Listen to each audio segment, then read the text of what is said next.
And now we are live. Excellent. So it's very exciting. We're back in Div 5.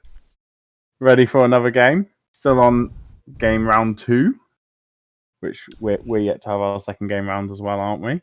No, we played ours. We have, yeah.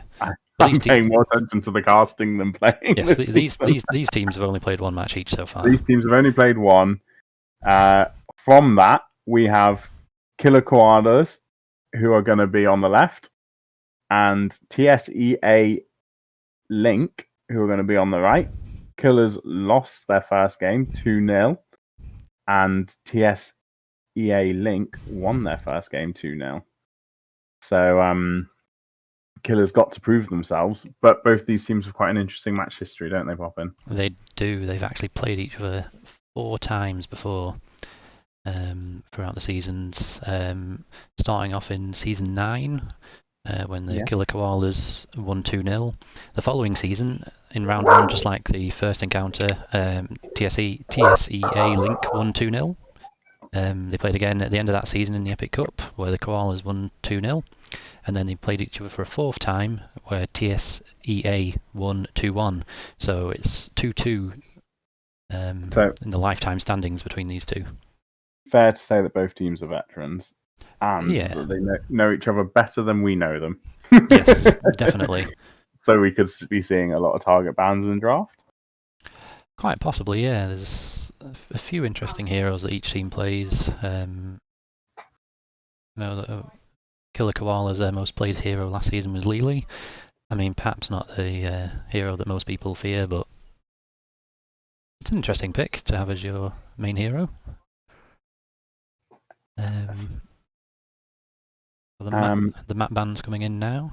I was going to say, again, because they know each other, they're probably going to be, I mean, they're established teams, they played a lot together, they're going to have their preferred map, definitely. Mm-hmm. Yeah. And they're probably going to be able to ban out maps that they know the other team plays that they don't want to meet them on. Yeah, definitely.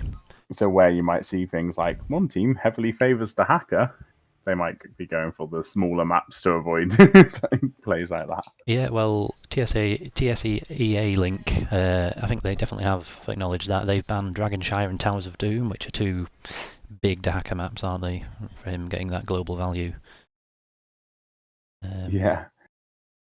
And Bambraxis as well, which is getting a bit of a reaction there. TSEA Link, not happy that Braxis is banned. No, so yeah, Braxis and Volskaya have been banned by the Koalas. So it's over to TSEA Link for the map pick. Something about saying TSEA. Yeah. TSEA that is a bit of a tongue twister, isn't it? It is. Sounds like it comes out wrong every time. Yes, so they'll be called Link or Red Team throughout this cast.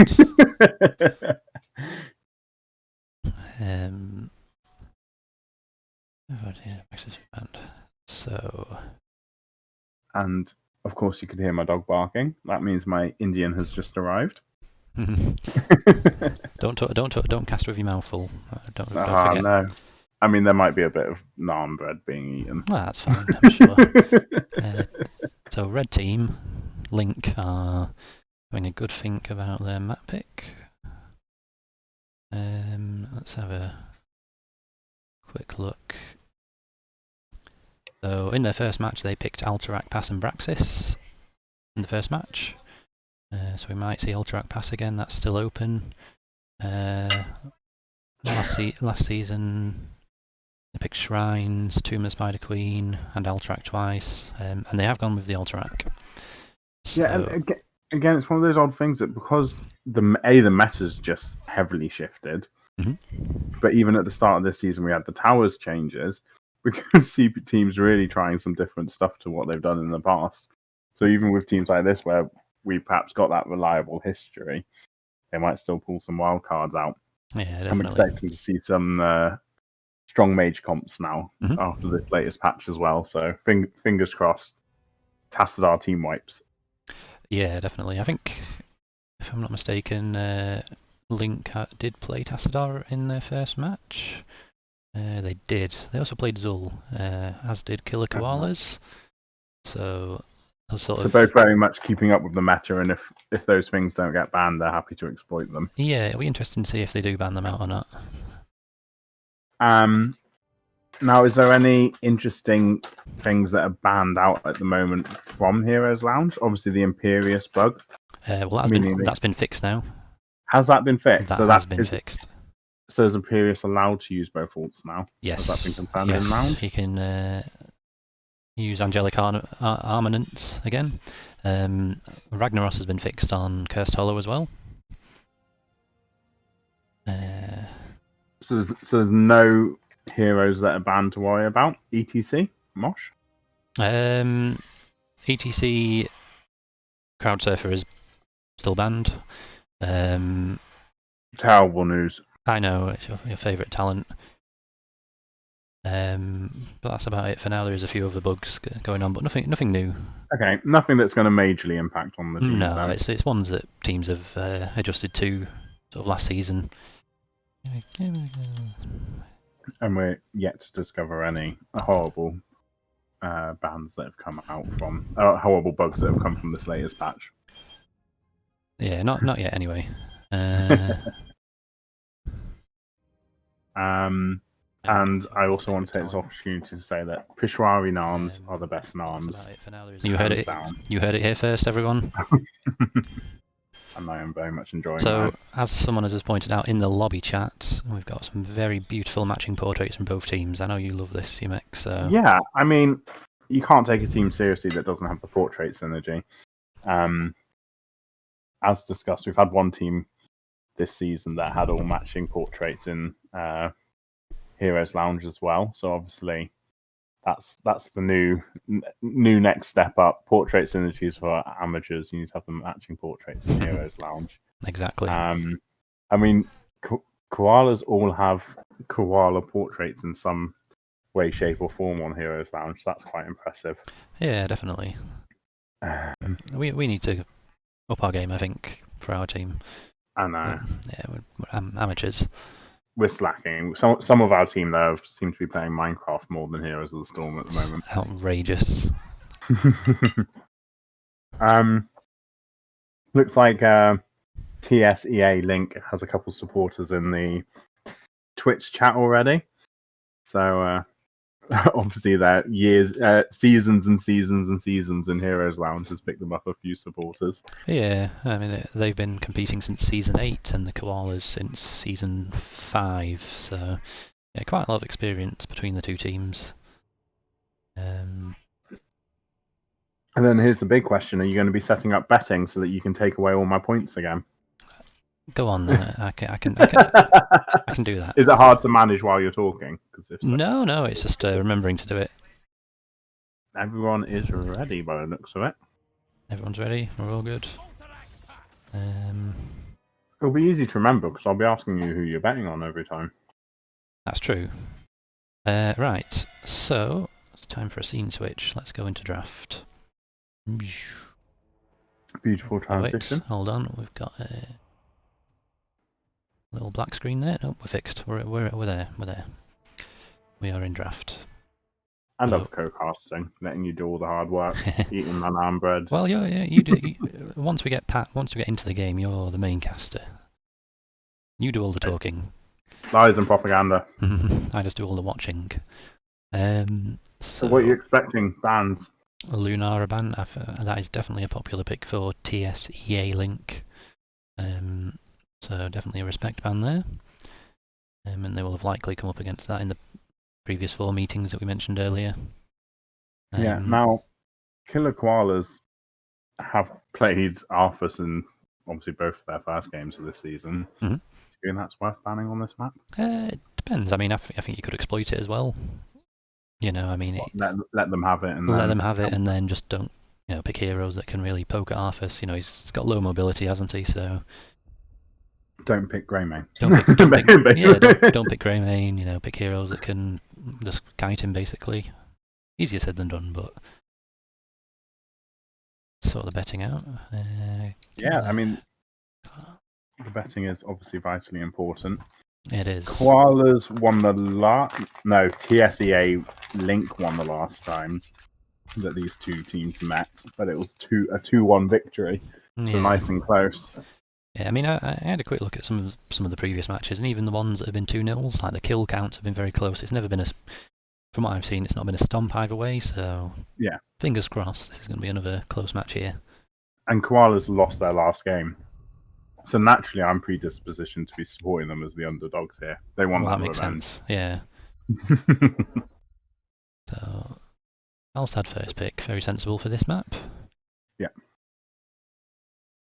Johanna banned against the Koalas, which is interesting because TSEA Link played Johanna in the last game. Yeah.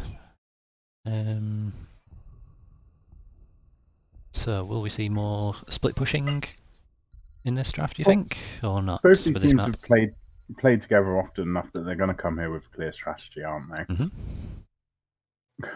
Leeming I mean, ETC. if ETC is going stage dive, we've already got 2 potential globals locked in, so there's good potential for macro play from both teams. Well, Leeming very strong on this map, being able to poke the objectives, and just generally fighting around the objectives. Having that poke is nice, even if you're not interrupting the channel. But I'm going to say I'm a little disappointed to see Leeming, because obviously after the latest patch, there's so many strong mages at the moment. That's true. I want to see some Orphea and some Chromie, some Tassadar. It might take a bit of time to adapt, especially with like Orphea. You know, she's not too many people play her. Seemingly, no one plays Orphea. Well, yeah. So the Koalas have picked up Valor and Oriel. So a nice battery there for Oriel. So I wonder if they might be sort of focusing on a bit of a 4-man there and having Falstad soaking and then flying in and initiating that.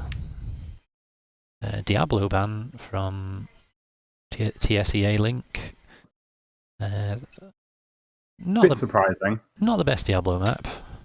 Yeah. It's a bit open around the objectives. Their comp so far, to me, wouldn't suggest that they would be going for a Diablo. Yeah, Diablo's very all in, and with Valor or Oriel, you want to be getting a bit of, more about the sustain. And the same with the Tassadar ban now, with them already having Li Ming. Double mage, I mean, it could be a thing now, but maybe that's a new meta and we just don't know it. Yeah, we've not caught up yet. Yeah. So next 2 picks for the red team. Tracer Malfurion, that's interesting.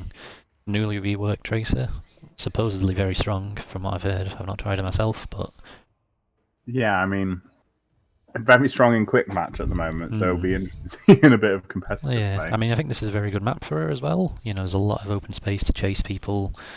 I mean, Valor Ariel's pretty alright against Tracer, though. That's true, yeah. Yeah, they can just hit her back harder and force her to... Yeah, I mean, she's got the Malfurion backing her up, so as long as she has that heal on her, she should be able to go pew-pew a lot in the back line, but we'll have to see how it's played. And then Gul'dan Arthas picked up for I like this comp. It maybe feels like it's from a couple years ago. They're going to be 4-man, aren't they? It looks like it, yeah. You got 2 batteries there for Oriel, plenty of energy. The Arthas, I think the Arthas can work here. I am undecided at this moment on which team I prefer. I think I'm going to be putting my money on Team TSA, just because I want to see the Tracer win. Not because I think it will, because I want it to. Yeah, that makes sense. I'm going to go against you because I like to bet against you. My point, and you're a bastard, yeah. Yes. God damn it. Yeah, it's hard to say with the Tracer. We don't know how good Crazy Cat Lady is on Tracer. A good Tracer can carry games. Yeah, it can be absolutely punishing. But, I mean, Ariel can pick up blind talents, depending on, obviously, the build that they go. Yeah. But they've got the Horrify as well. That can be lethal when you're a Tracer. And that Valor, if it's going, obviously, scattershot build, it can blow up Tracer. She's going to struggle. Every time she goes in, she's going to be forced out again. Yeah, definitely. Do you want to go with the So blue team? on the left side, we have Killer Koalas with Aziz 18 on Ario, Antonio Bannono on Valor, Just for Fun on Gul'dan, Koalas, no idea how to pronounce that, on Arthas, and War Zeus on Fullstad. And then on the right, for the red team, we have TSEA Link. We have Jojost 1 on Li Ming, Wookiee on Imperius, Jella on Alfurion, Crazy Cat Lady on Tracer, and Dwergman on ATC. Now, straight away, we've got a strategy coming out. We did expect the Fullstad to be flying to the 4-man. They've got Ariel and her battery down at bottom lane. They're avoiding the fight in mid. And as long as Gul'dan plays safe, that Tracer won't get a kill. Yeah, there's letting the wave pushing on mid, and hoping to get a bit of push on the bottom. But instead of rotating down, well, they're going straight for the gank. And if they can get the kill early, then obviously that will put them nicely ahead, and they don't have to worry too much about how they counter it. But they didn't get it, so now they're going to be losing some value in bot lane. Yeah, well, nothing too extreme so far. I don't think anyone's missed any minion waves, or maybe an odd minion or two. No towers, no kills. So, with having seen them go top, I'm surprised they haven't already lost the tower. And they're going top again. Yeah, Fullstad got the map awareness just to avoid these ganks. Oh, sorry, I missed the Imperius kill. Imperius kill on bot. Yeah, it looks like it was an Arthas route followed up obviously with the Valor. Yeah. And that's the value they get. If they're not going to respond to them in bot, they're either going to be getting kills or getting buildings. So yeah, well, I'd anticipate that unless red team sends someone bot, they might get a tower here. Malfurion's not going to be able to defend very well himself. This is the gank. They're going to be looking for the Valor. Got the power slide onto it, but because of the Arthas, the Tracers wasn't able to follow up. Yeah, the pulse bomb was used on Arthas there, so yeah. And Tracer got really heavily punished for that, which kind of as we expect. Valor is quite a nice little counter to the Tracer. Yeah, we've got a Q build Valor going for the Hungering Arrow. Got a bribe stat, which I don't know. Is that surprising on this map, or is it with only the one camp, or is it? Do you think it's a good way to get more value? You know, just capture it quickly with Falstad, and then you can get on with doing something else. Go and do other stuff. Look at other macro plays.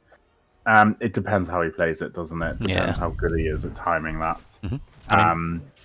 I mean, they're not got in their camp already. Yeah, red team are just finishing theirs now, and blue team haven't started theirs. So tactical, perhaps.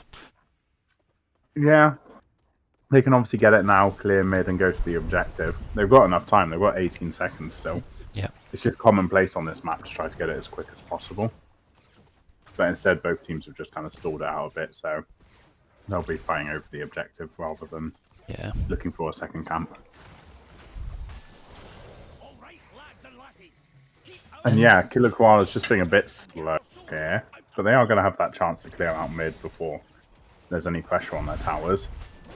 Oh, Arthur's chasing with no one there to really back him up. And yeah, Killer Koala's fine now to try and defend their camp. I'm interested. Oh, Tracer was going for the Oriole kill there. Couldn't quite get it. Yeah, they are. The Tracer going deep for it. Tracer was trying to play very aggressive there. Obviously missed her pulse bomb, and same thing, risked her life, nearly didn't get away.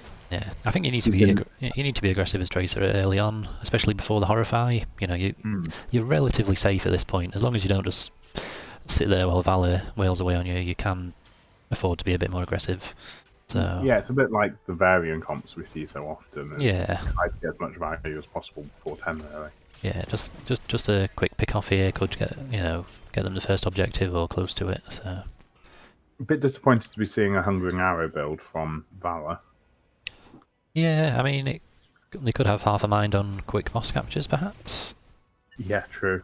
But not ideal for countering the other team. No. But then maybe, they've got Fullstad bribing mids, they can get quick bosses. Maybe it is that macro play and the strategy that comes from having played together so much.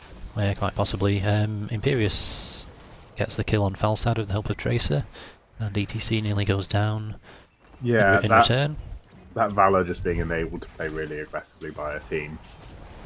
So even though they are one person down, they still managed to pull them off. But yeah, really nice CC. Spear into power slide, follow up by a Ming. That will be a dead Valor every time. Yeah, definitely. Do you think you're going to see Crystal Aegis or Resurrect? It's a hard one. I think you have to go for the Crystal Aegis. I think you need that save on your Valor sometimes. Yeah, I mean, unless then again they do have Mighty Gust. Well, presumably they'll have Mighty Gust, so they can gust them away and then resurrect, perhaps. But they're playing very defensively. Like in these fights, they're constantly having to back away. Yeah. So if you're looking at Resurrect, that makes it a bit more difficult because you'll be resurrecting someone that's going to spawn in the enemy lines. Yeah. So Falstad goes down. He was trying really hard not to let them get the objective. He went down, Arthas went down, and then Valor went down. Yeah, they were trying really hard to stall the objective there and paid for it with 3 deaths. Yeah, and because objectives aren't as valuable now, perhaps they're a little bit better off to just go, yeah, let's not feed. Yeah. Gul'dan was so lucky to get away there as well. Arthas perhaps just struggling a bit against, quite an aggressive comp from TSEA Link that Arthas just can't really shut down their engage. Yeah, there's a lot of crowd control and there's just not much he can do about it. But he's been getting stuck in himself. Falstad going for the kill on Li Ming, but gets a pulse bomb for his effort. Has there been a change to Koala's main tank this season at all? I haven't seen, I'm afraid. I just think it's quite interesting that obviously they lost their Killer Koalas lost their first 2 games. First game, both maps they played Arthas, main tank Arthas. Yeah. Both maps, they main tank Arthas, lost them both, and then they've picked that again for this match now. Yeah. A bit risky. Well, they must really believe in that pick, or perhaps it is a strong comfort, maybe. Well, that's it. TSEA Link have the level 10 advantage, and they take the fort on bot. Koala's just hit 10 now, but not in time to save the bottom fort. And very quietly, Falstad is bribing the camp on the right-hand side, so Bribestad getting a lot of value, and he...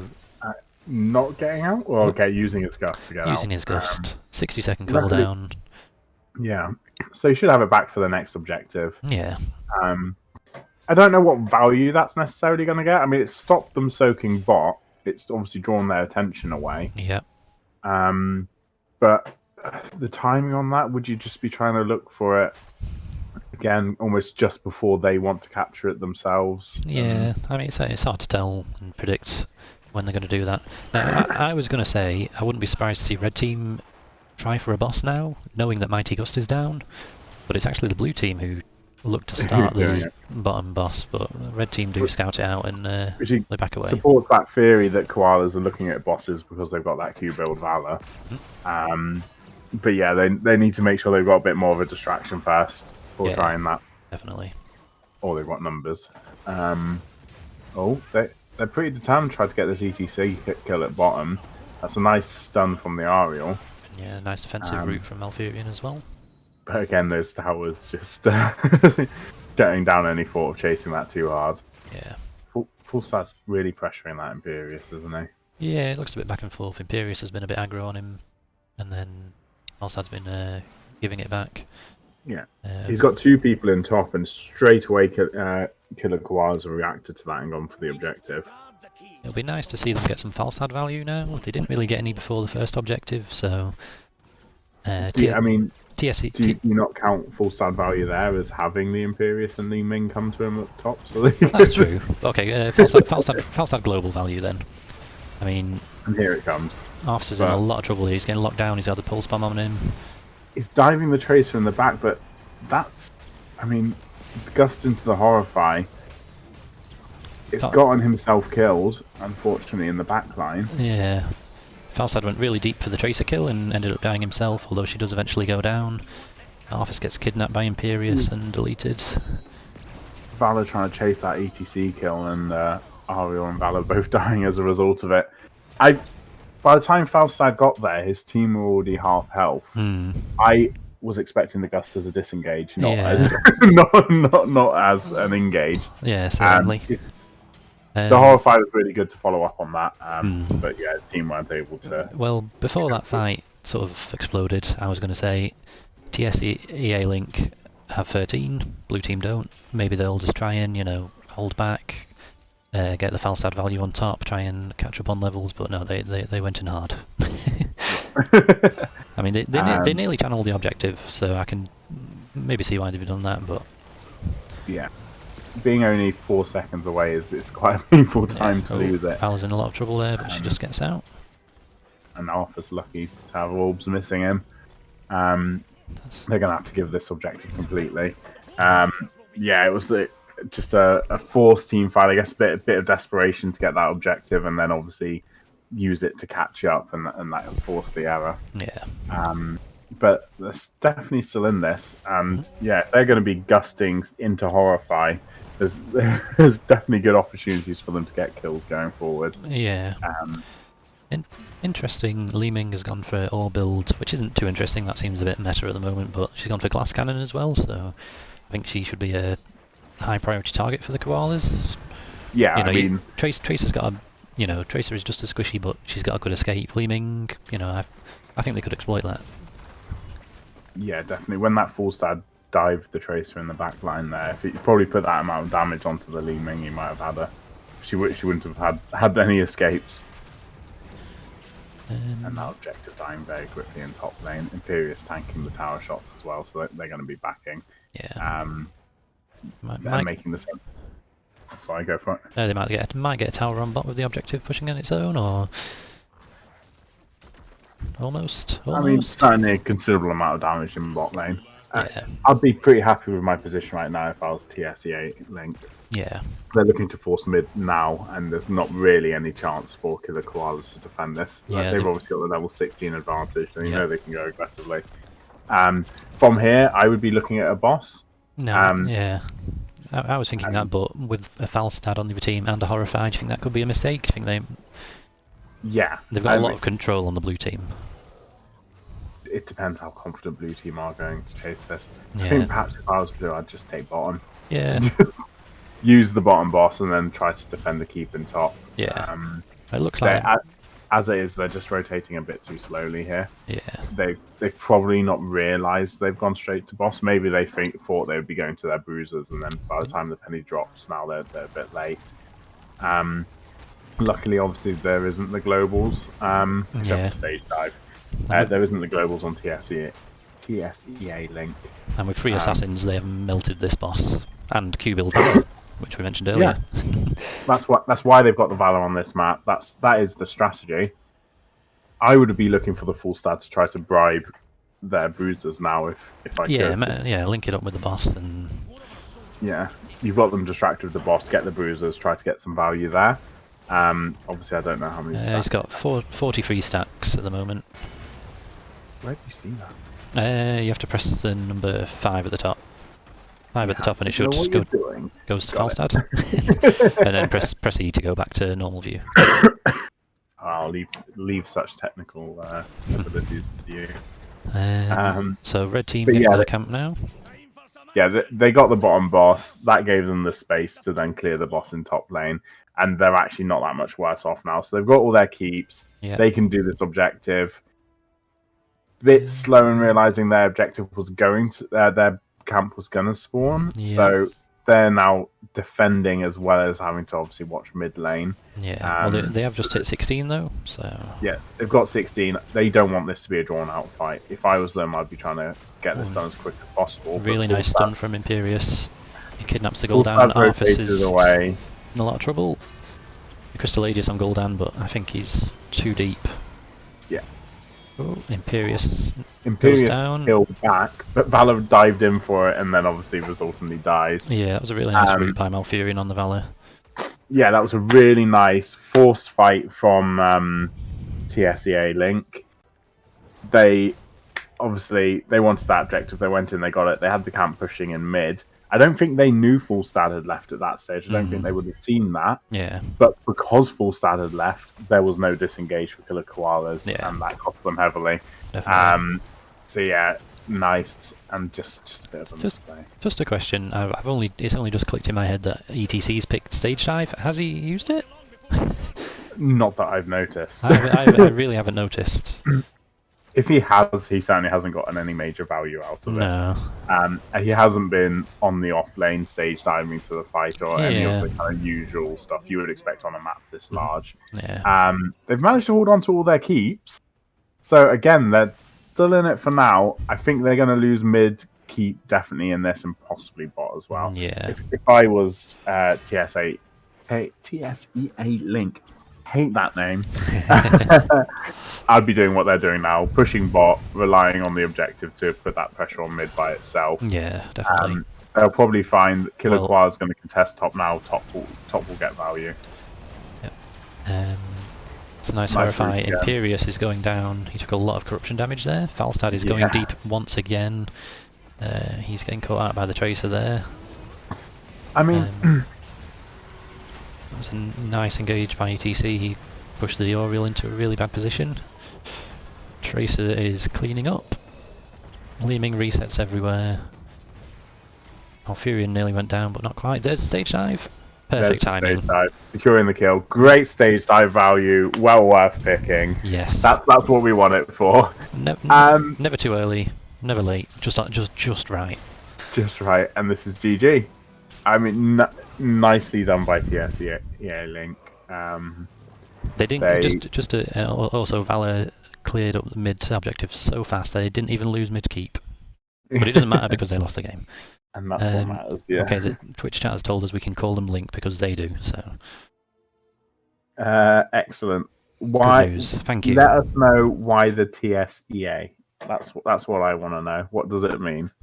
Oh, I skipped over the stat screen there, but there were some stats, I promise. I'm still on it. I mean, interestingly, Leeming and Valor pretty much put out the same damage. The difference is Leeming 0 deaths, Valor 5. I don't know. I don't think it was any one person's fault on Killer Koalas. I think it was a really hard comp as a solo tank Arthas. Yeah. Against a comp that has that hard engage and the lockdown with the roots and the CC. Yeah. Trying to peel for your team in that situation, you yourself are squishy enough that you're just worrying about keeping yourself alive. Definitely, yeah. And then because of that, their strategy was clearly gust into the Horrify, get the wipe, but then what it actually meant was they were just running back. They might get one kill as a result of that, but then the full stat's dead from being in the enemy team's backline, and it didn't pay off enough to kind of make it worth the 2 ults. Whereas that Horrify as a disengage, that Gust as a disengage, could have kept them in that tight team fight a bit longer and let them get a pick, poke them down a bit more and try something else. That felt very much like this is our strategy, we're going to keep doing it. Yeah. And when it didn't work, they just kept going back to it. And unfortunately, because of the other team's countering it quite well, they then struggled with that. But I mean, I'd almost like to see that again against a different team and a different comp. Yeah. Just to see how well it could work.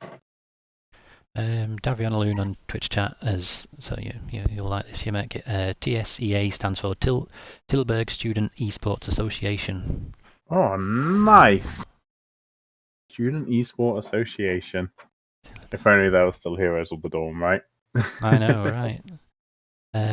Okay, so Link have picked up Infernal after the Koalas decided they would take first pick. So the Koalas must have had a look at the remaining maps and they weren't too concerned about which one they played on. Either that, or we're going to see a very meta first pick that they want to get before their opponents. They were very quick going to that Infernal choice, weren't they? Yeah. And I know it's a popular, obviously, map for most people in the league. In Heroes Lounge, it's the most picked map. Yeah. but yeah, that's confident. They're going. We like this map. Let's get on there. Let's get a win. Yeah. So let's see what happens. I love watching this map. For me, it's the epitome of Heroes of the Storm maps. Oof. It's got everything. Right, I'm just going to grab a drink quickly, so I'm going to leave you to it for a second. Okie dokie. Cheers. Okay, so Infernal Shrine. So we saw the Zul'Ban last game, so I imagine I could see Killer Koalas leaving that open and picking it up first pick or forcing TSEA Link to ban it. BMX not in the lobby. Johanna was banned out last time, so we'll probably see that again.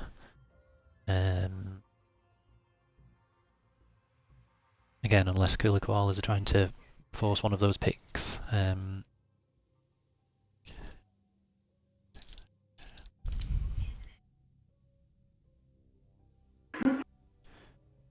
So, just a moment, making sure Yemek gets into the lobby. So yeah, I imagine we'll see a Lunara ban again from the Koalas. If Lunara's a nasty hero to play against, if there is a good Lunara on the other team, which I believe there is. There's Yemek. I am back. Okay. Just entertain the audience. You were talking about the Lunara ban, were you? Or Yeah, I was just saying that Killer Koalas might. So we saw Johanna and Zul banned last game. Killer Koalas might be trying to abuse first pick and pick up one of those. They themselves, I imagine, would ban the Lunara again.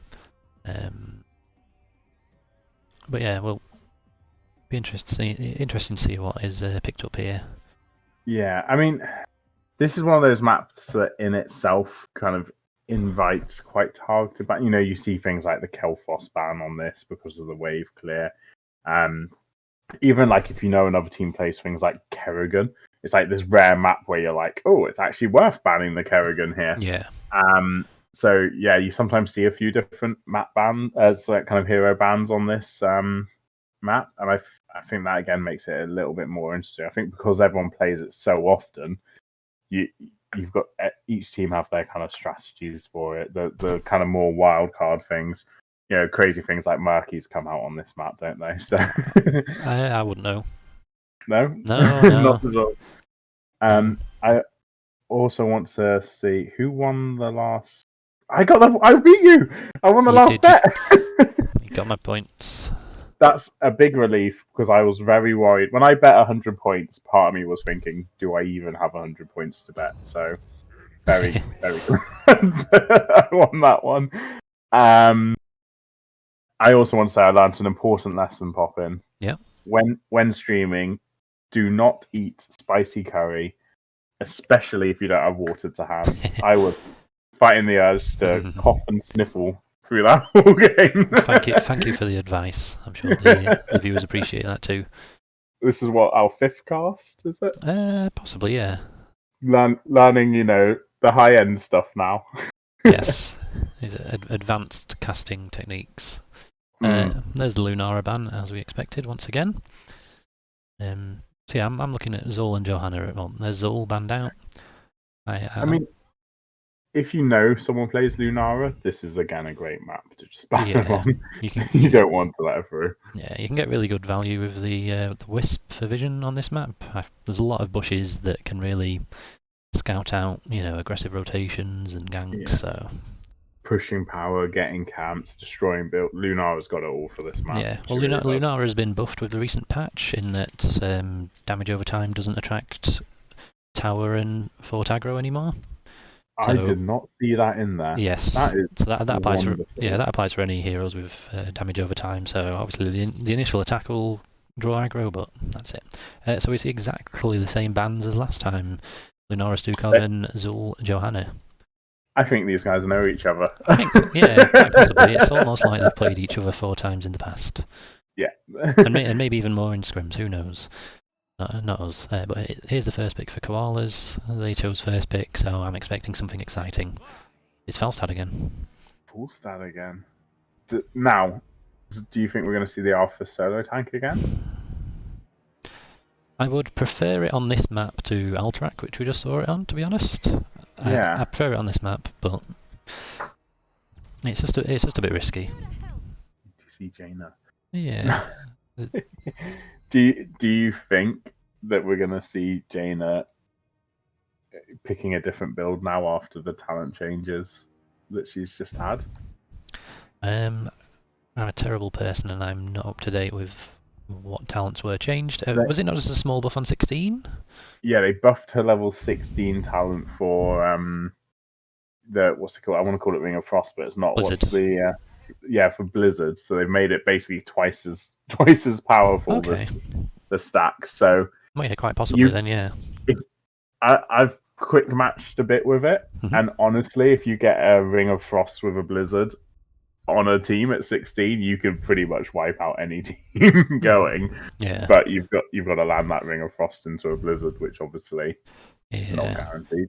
So Koalas have picked up Greymane and Imperious. So with that Imperious, they're actually playing a more standard comp, presumably, this time, because they didn't have a true offlaner in the last match, did they? Looks like they've got the harder engage right now. So Yeah, definitely. perhaps they're going. We didn't enjoy running away from you all last game. Let's give something that's good. Yeah, well, I think now that they have an Imperious, I think the Arthas is more viable. Because I think with him, having Valstad as the offlaner last game, that was a bit difficult. Sylvanas and Whitemane. I love Sylvanas on this map. Yeah, and Whitemane When as she's well. pushing with a Punisher, I mean, you can literally get the first Punisher and go to keep. Like, yeah. And Whitemane is OP. I like that pickup as well, I think. There we go. Alex Straza and Diablo. Well, that's not Arthas. oh, hello. Hello, indeed. They are going in. I mean, even like gust into a wall with an APOC, you can get some horrible APOC combos there. Obviously, you're going to have the Alex Straza potentially using a ult, keeping Greymane alive and letting him be really aggressive. Yeah. I love that comp on Killer Koala's side. Yeah, that's really nice. And then the Leoric picked up last by Link. He's pretty good against Diablo. He's also pretty good against Alex Straza. Yeah, and a nice Entomb target with the Alex Straza heal, perhaps. Really? I mean, so here's the problem: you entomb them, and you get dived on, basically. Entomb into Ring of Frost. Sylvanas damage on top. Divine this Wrecking. Situation, I would be holding the Entomb until they try to disengage. So if they engage, don't manage to get a kill, and they're looking at disengaging, repositioning, that's when I'd wait until after the Diablos and the Greymane have gone in. Okay. And that's when I'd look at the Entomb to stop them having that option to disengage. Yeah, that makes sense. Because if you do it before they've used their initiates, they're basically either going to knock you out the way, or just go for you, which is not enjoyable as the Leoric. So it sounds like you're going to vote for Killer Koalas here. Is that right? I really want to vote for Killer Koalas. I enjoy their comp more, but no, I'm doing it off draft. I was going to say TSEA Link was so convincing in that first game. Part of me wants to just vote for them. And I feel like you said it sounds like I'm going to vote for Killer Koalas because you want me to, because you want to take your points back. But I'm gonna rise to your bait and put 100 points on Killer Koalas. Okay. I like their comp better. I love the aggression. I love the hard initiate. I think. I mean, potentially, I'd even like to see Hinterland Blast here. But, I think if they play around the Alex Straza, they play around the Dragon Queen cooldown very well, then I think they could have some. They could definitely win some objectives here. If that's a well rehearsed comp, which obviously they've played together for so long, there's no reason to think it isn't. That's a scary comp. If it's not a well rehearsed comp, it can be an absolute nightmare. Yeah. If Diablo's going in without coordination with his team, then it can cause issues. But they're also against a very well rehearsed team, so a wailing arrow to shut them down. Whitemane can nuke heal everyone. Let's see. So Killer Koalas, taking my bet, taking my money, my team, Axis 18 on Alex Straza, Antonio Banono on Greymane, Just for Fun on Diablo, Kioris on Imperius, and Warzeus on Falstad. And then the red team, TSEA Link, who are 1-0 up in the series at the moment. They have Dwergman on ETC again, Jella on Whitemane, Wookie on Jaina, Crazy Cat Lady on Sylvanas, and Jojost1 on Leoric. Can I take a moment to appreciate the name Crazy Cat Lady? Yes, Cheese strats on bot, taking away a well. Do people have no honor? Oh, honestly, but if they are not leaving quick enough, they are going to get punished hard for this. Definitely. I mean, I enjoy seeing it, but I hate it being done to me. Yeah. A lot of nice damage going power out. slide. They got punished hard. Ooh. Sylvanas absolutely melting Greymane. I think I saw 16 health remaining there. That's less than 1 auto attack from anyone. If anyone missed anything there, then that cost them the kill. Yeah, I mean, lucky to survive is a nice way of putting it. Yeah. Jesus Christ. But they got the well. They did. Was worth it. They got the well. It was a nice play by Aziz on the Alex Straza. He kind of looped round and dodged the entire team. If Greymane had followed, maybe they would have got out a bit safer, but none of them died, so... It just seems wrong to be typing the words "good luck, have fun" at the same time as just sniping someone as well. So the blue team, the Koalas, are going for bot camp first. Yeah, I mean, it's the same starting strat really as last game. They've got 2 people that they're happy to leave solo laning, and they're putting 3 people bot, and they're seeing what the other team does against it. Yeah. And just that little moment where you go, oh, they're doing something different. We now need to react. That can throw a lot of teams off. Definitely. I don't think they got, like I said, I don't think they got massive global value from Falstad in the first map. So hopefully he stays top now, gets that extra wave against Leoric, and then will come down for the eventual objective. That's what I'm hoping for here for the blue team. But none of the bottom camp was taken, but the other 2 siege camps haven't been touched yet, which is surprising. I thought they would have been done by now and then ready for the teams to go capture the bruiser camps before the objective, but... Particularly with the whole strategy being 3-man bot. Yeah. Surely, around that, you're like, we either get a kill or we get a camp or we get a tower. Yeah. Like, they've obviously got the towers, they've got the well, but now you get the camp, get the bruisers, get ready for the objective. They've still got time to get the camp. Yeah, red team moving towards the bruisers now with ETC and Jaina.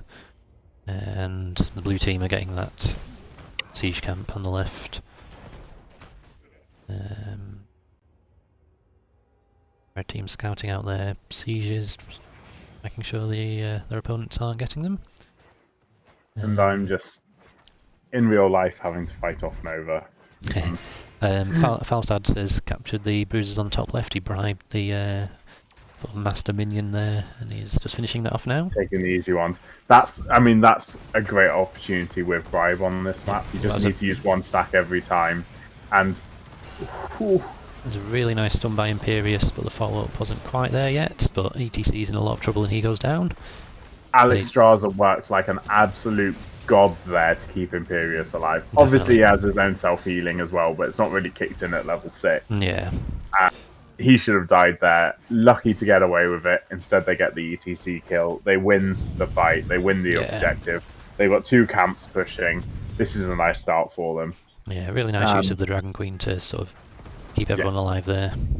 And it's like I was saying this is where you ban out things like a Kerrigan on this map.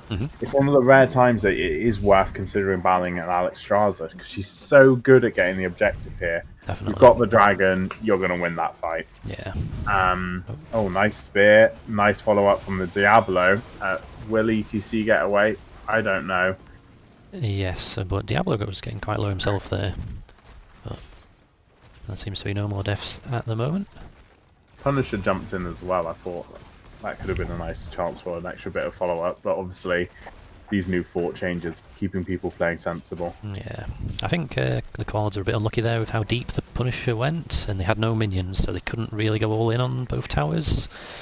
They were starting to take a bit of damage there, I think. It's not uncommon to see now on this map that with that first objective, you don't get a fort. Yeah. Nice job going straight to the camp here, but it's going to be contested, so... And they are outnumbered. Yeah. Diablo in a lot of trouble there. Alex Strauss are trying desperately to keep him alive. They're punishing the ETC. They could re-engage on this. Here comes Imperius now, if he can land a good stun. And he's the full sad. Yeah, Whitemane was out of mana as well. So they only got one kill. A little bit unlucky only getting one kill there, because that was a really nice rotation down with the full stat. Yeah. But they win their camp back. Yeah. Yeah, Leoric's been double soaking top and bottom, whereas the Koalas have had Imperius and Falstad just soaking their respective lanes. Would you be having Falstad trying to double soak and trying to get bribe stacks? It's not a popular talent. I'm just having a look to see if he's picked it before I say it. Yeah, he's not gone for the wave clear talent at 7. Yeah, Boomerang with the bribe stacks actually could have been viable, because you can use the Boomerang to counter the fact they've got Leoric double soaking. Yeah. I know you don't get to go for that full lightning rod build, but you get more bribe stacks. You get to counter that double soak. It actually could work in your favor, but sometimes when you go into that game, you go, I'm doing this build, I'm doing this strategy. Yeah, it's hard to decide against that then. Yeah. But yeah, I really want to see Falstad using his bribe stacks on the other team's bruiser camp here, because like I said, one bribe stack, kill the 2 little minions quickly yourself. If he sees that there's the 4-man elsewhere, he sees the Orc double soaking, I want to see him stealing that camp, really. Yeah. That's where he'll get good value from it. So there's a brief window here where the killer Koalas have level 10 advantage. Yeah, and probably not quite long enough to get a big impact from it, but they're posturing aggressively in bot lane, so I wonder if, again, they're thinking we can get people to rotate down and get a kill here if something happens. Yeah, it looks like they might be distracting them as Falstad picks up that bruiser camp you wanted him to get. Yeah, used all 3 stacks of bribe. Fine, if he's got the stacks, use it. Yeah, it looks like he would have got caught out by the Leoric there if he hadn't. So yeah, exactly. It's better to use the 3 stacks of bribe than use the gust there. Yeah. He's still got gust, and he could use it to get this camp here as well. Pressure on Whitemane. Not going to get a kill, but it forces her to rotate all the way around, leaving ETC open to take a lot of damage with no support there to help him. Yeah. They could look to re-engage, but I think they've bloodied them enough to keep them away here. Yeah, a nice camp steal. Yeah, nice. I mean, it's a pretty classic mistake where you have half the team pushing around one side, the other half pushing around the other, and then you can't help each other out. And that's exactly what it was. There was no front line to heal for the Whitemane, and then no support to heal the front line on the other side. They've got a nice lead going into this top objective as well. They're going to be on like 10 to 15 minions by the time the other team gets here. Yeah, and having the Dragon Queen as well, I can't see them losing this objective unless there's a massive misplay. Yeah. They see them rotating or a very good play from Link. They see them rotating in because they had Diablo in lane. They've actually now backed out, so they're waiting to pop the Dragon Queen and re-engage. Yeah. So that's quite nice positioning there. They don't have a lot of interrupts for the Mosh. Nice and tuned by Leoric, but he gets massacred by the Cursed Bullet and goes down. Yeah. Divine Reckoning can't quite save him in time. Here comes the Dragon Queen. 5v4, Dragon Queen. This is fight to kill a Koalas now. 5-man Oh, Mosh. nice done. There was a brief moment there where they all sort of stacked up as 5, and I feel like there could have been a God Mosh, but... Could have been a Mosh. I think the pressure on the Savannahs made him think we're backing rather than...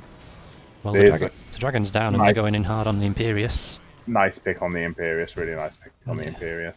That was good of them to push back in, but there's only 1 minion needed for Killer Koalas.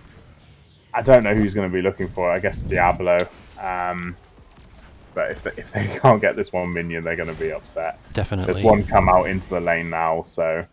Nope, they can't get it. There we are. There we go. Someone got it. I didn't see who, but yeah, and that gives them the advantage. They want to get Falstad down soaking now as quick as possible.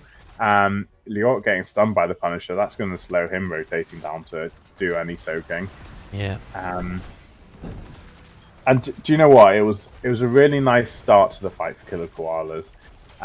Bit unlucky not getting the Savannah's kill, and then a good re-engage from Team Link. Definitely, yeah. Diablo's taking so much damage from the fort there. Lifebinder can't save him in time, and the 4-man marsh. And that was a nice marsh. That was a really nice marsh. That was forgetting about the fort changes, a momentary lapse in concentration. Yeah, I think a month ago that would have been a good play from Diablo, but after those changes, no. He got punished heavily for that. We'd love to have game volume higher, someone said in chat. I don't know. Game volume higher? I can do that. So they're invading the bruisers. I'm going to do it in game. Hold on a moment. Yeah, I mean they can be aggressive now. They got that team white. Let's make use of it. Get back in the game. We're on equal talents. Everyone's still got all their forts up through some miracle. I mean, they lost the towers and the bot lane so early on that I thought, how they've managed to hold on to their forts all this time. Yeah. Especially with the full stat getting that global value. But what could happen here is we see one team fight, and if that team fight goes the way of Killer Koalas, you'll suddenly see them go. All the forts disappear in one fell swoop. And red team are getting surrounded here. Sylvanas in a lot of trouble. She's gusted out of the apocalypse and possibly saved. Yeah, the APOC did save her. Greymane lucky to disengage. Yeah, he gets Lifebinder used on him. This fight has gone the way of Killer Koalas. Every ult used from both teams at the moment. Yeah. Wailing Arrow is now off cooldown. It's actually exactly as we said in the draft. Mm-hmm. This Liort getting the entombs and then getting focus as soon as he does it. Definitely. So he can't be enjoying putting that entomb down as much as... No, I mean, my idea was, make sure you get the Ring of Frost on it and the Wailing Arrow, but we see a Water Elemental coming out from Jaina, so... blue team, the Koalas, do go for the camp invade, but red team scout it out, and the Koalas have lost interest in that. Yeah. Probably for the better. They would have been outnumbered there, so it was a good call. Greymane's gone for a cocktail build, which, considering how divey this comp is, I perhaps would have gone for more auto-attacking talents. So you can be more damaging in Morgan form. Yeah. Perhaps not got that faith in being able to stack the Alpha Killer, and Jaina as well going for Q talents rather than Blizzard. And I'm not too sure about the CTC build either. Let's have a look. So what we've got on standard. That's fairly standard. Maybe not for you, but I think that's maybe not for me. I think that is the sort of meta talents. Falstad in a lot of trouble here. He's been caught out by a 5-man rotation. He did have Gust up, but perhaps he didn't have time to use it. In response, the blue team are going to take the bottom camp before the objective starts. Deciding to hold on to Gust, it's a bigger cooldown than Death Timer at the moment. That's true. Just thinking, I'll fly back in. I'll have Gust for the objective. Yeah, I mean, still be able to help out a bit. Yeah, with the Alexstrasza on their side, they know they can come to this objective a little bit late as long as the other team don't clear it too fast. They've got great shrine control, and he should be able to fly in here as well. So I perhaps would have just sent someone to soak mid until the full stat is there for the re-engage, because they are nearly a level behind now. But here's full stat.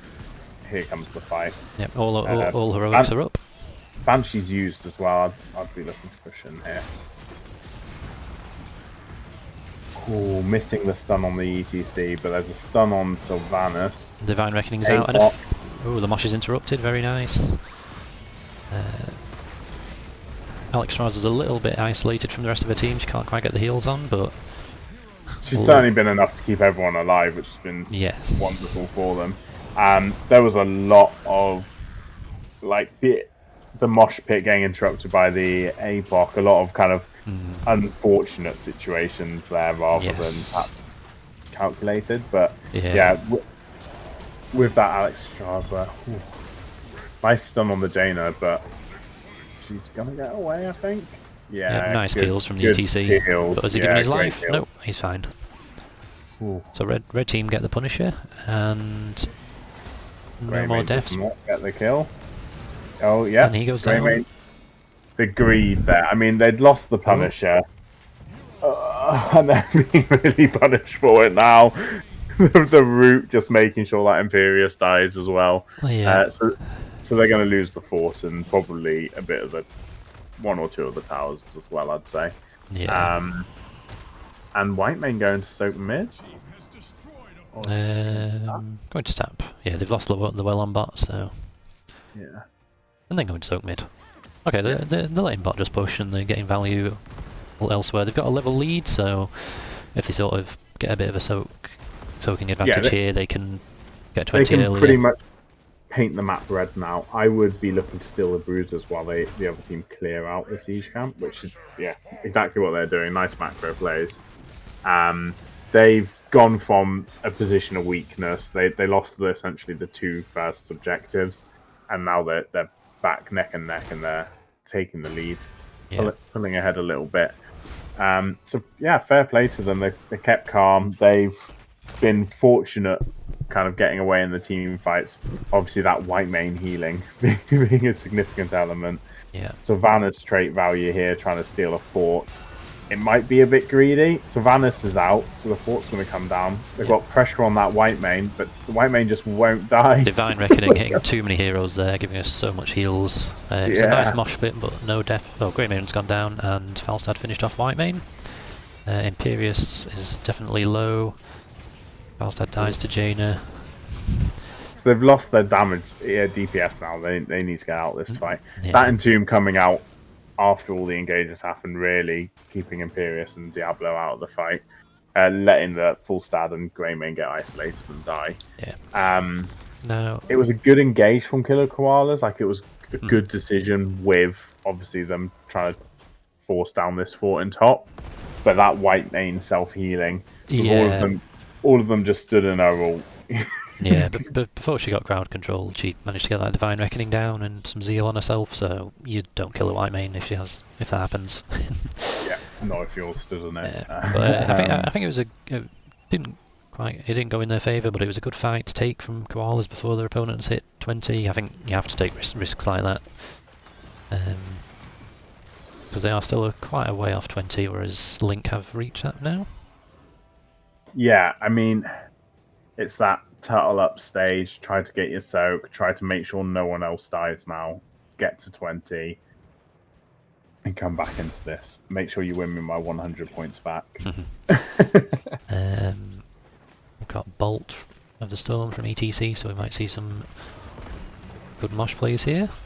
Well, look at the Diablo positioning here. He wants to fight, but his team doesn't want it, so he's going back to soaks, doing the sensible thing. Just get 20, don't die. But he's going to be punished in top if he doesn't get back. They've got the Entomb here if they can catch him. No, get sideways, it's fine. It didn't have the appetite to deal with a Diablo just yet. Now, do you think they'll be able to contest this objective or not? I think if Killer Koalas are quick, they can get another wave in mid, which they haven't done. But get another wave mid, get the 4-man up to top and start poking at them, and then get that full stat flying up. Yep. Full stat taking this camp now. That'll be a nice chunk of XP as well. Yeah, they should. And they can come up and fight now. Yeah. They've got to get there. Perhaps full stat just take another wave and then fly top. They're going to be contesting about half the objective done. But with the dragon, push in, get some kills. Yeah. Blessing of the Red from Alexstrasza. I presume she's using that on Grey Mane to give him a bit more health.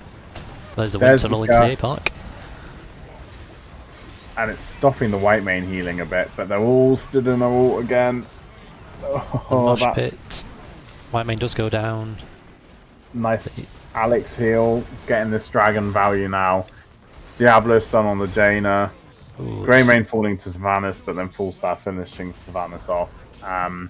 This fight should... Oh god, still could go either way actually. Yeah, it's very even as it stands. Diablo is low, but so is Leoric. He'll fall to Falstad, and the Koalas have just come out on top there. Jaina did a really good job punishing that Diablo, but obviously he just managed to disengage using the minions. Yeah, it's been a while since he's died, so I assume his souls are quite high at Now, the moment. Yeah, he's on 100 if souls.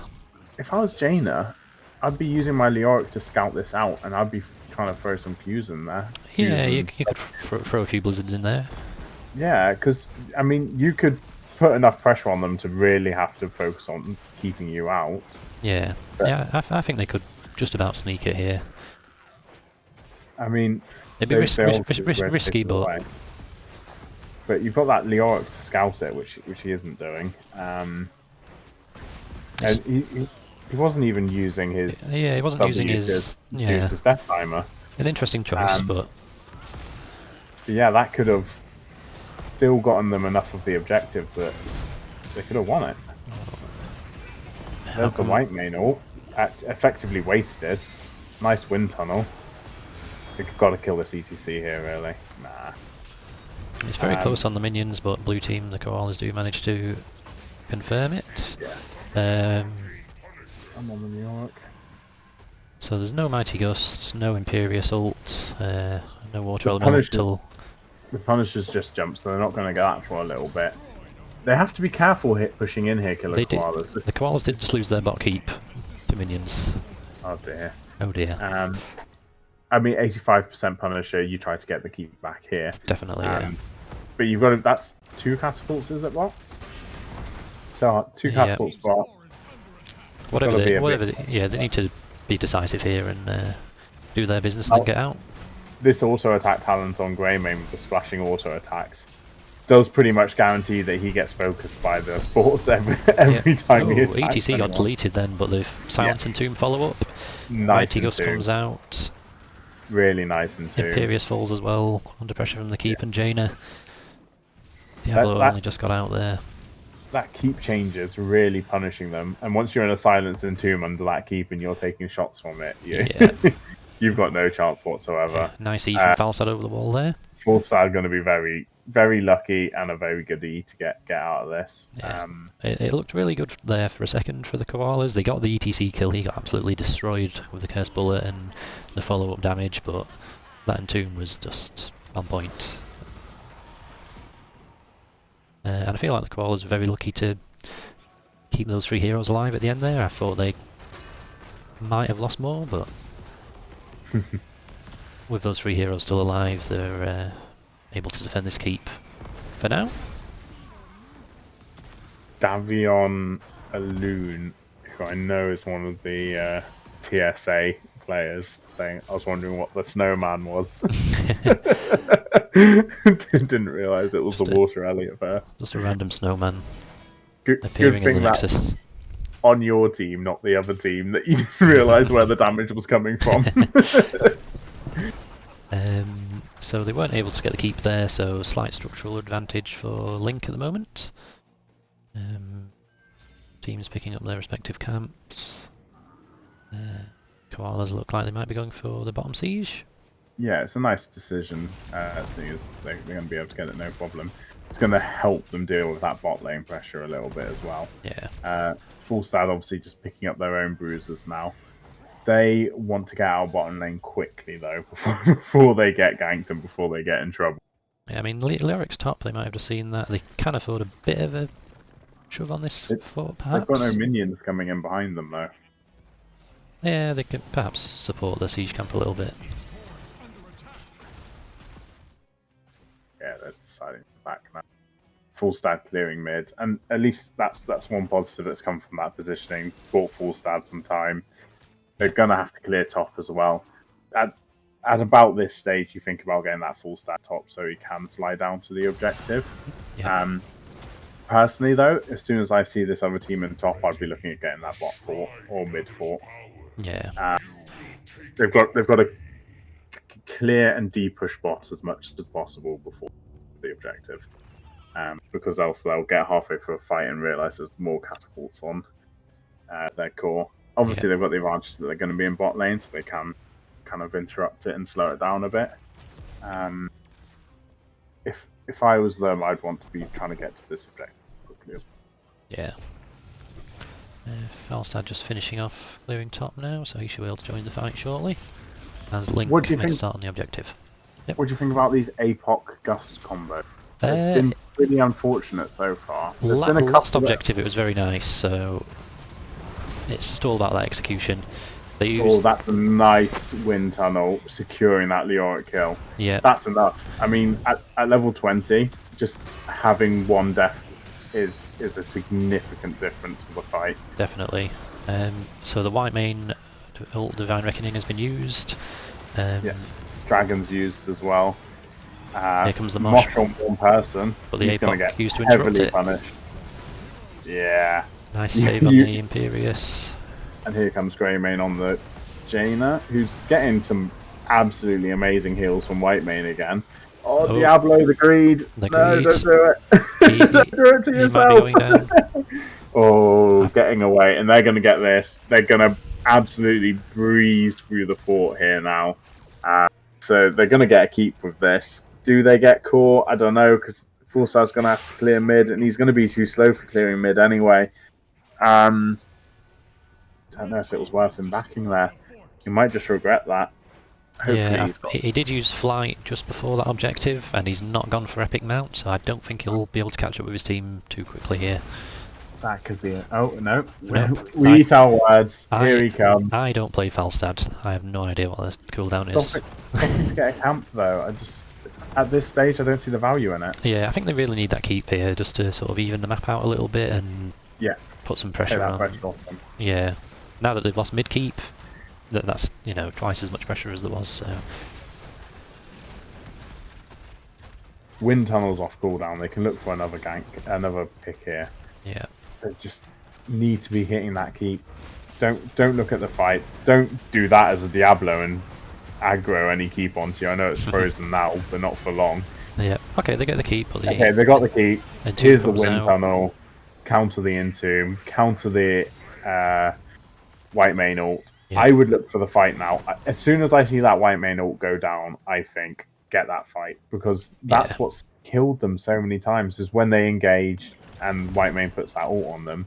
Yep. That's what's lost them the fight. Yeah. If that's on cooldown, there's your chance to win. Definitely. But instead, they're getting the camp in mid. They'll probably try to push with this camp into the mid. If I was Team Link, I would let them get mid and not contest it too heavily until I had my ults back off cooldown. Yeah. I mean, unless you're going to get a God Mosh.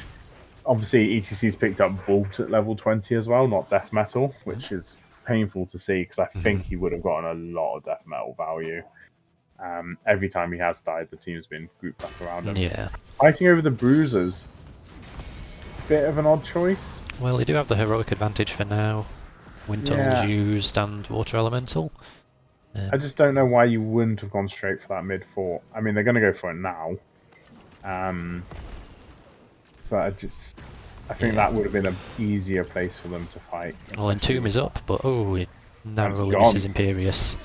Imperius was silent for a brief second then, but... Mosh is wasted as well. There's the the Whitemane ult wasted, sorry.